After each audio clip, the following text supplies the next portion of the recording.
नमस्कार शेतकरी मित्रांनो, कृषी किसान या यूट्यूब चॅनलमध्ये आपले सहर्ष स्वागत आहे। आजच्या या व्हिडिओमध्ये आपण बघणार आहोत टरबूज लागवड। टरबूज लागवड कशी करायची याची आपण माहिती पाहणार आहोत। सर्वप्रथम पहा, आज आम्ही बेड काढून पूर्ण तयार आहे आणि त्यावरती व्हिडिओमध्ये दिसत आहे बघा, बेडवरती डबल ठिबकची नळी आम्ही पांगवून घेतलेली आहे। त्याचा फायदा असा होतो, टरबूजाला पाणी भरपूर लागतं बघा आणि उन्हाळ्यामध्ये पाण्याची जास्त गरज लागते।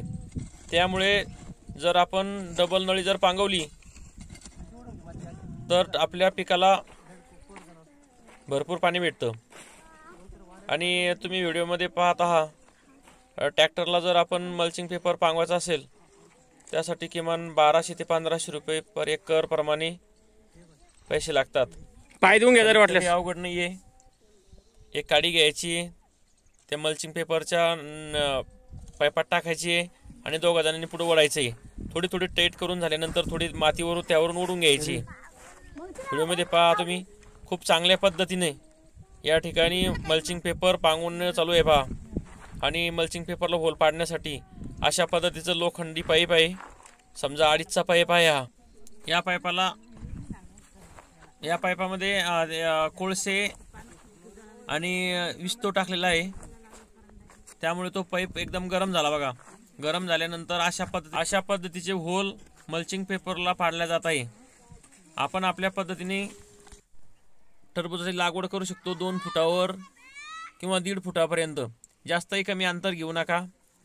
आणि जर दोन्ही बेडचं अंतर जर 6 फुटापर्यंत असेल तर 1.5 किंवा 2 फूट लागवड करायला काही हरकत नाहीये। मल्चिंग पेपरला होल पाडण्यासाठी हे चांगल्या पद्धतीचं जुगाड बनवलेलं आहे बघा। हे जुगाड आपण घरच्या घरी सुद्धा बनवू शकतो आणि खूप सोपं आहे।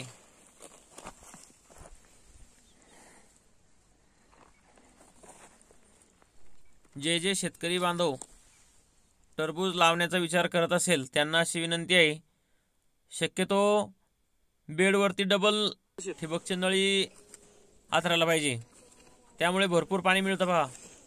15 ते 20 मिनिटांमध्ये पूर्ण बेड ओला होतो। नाहीतर काय होतं, बऱ्याच वेळेस आपण मोटर चालू करतो आणि बरेच होल बंद पडलेले असतात, त्यामुळे फळाला भरपूर पाणी मिळत नाही आणि झाड सुकायला सुरुवात होऊन जाते। त्यामुळे शक्यतो बेडवरती जर आपण डबल नळी जर पांगवली तर त्याचा चांगल्या पद्धतीचा फायदा होतो आपल्याला।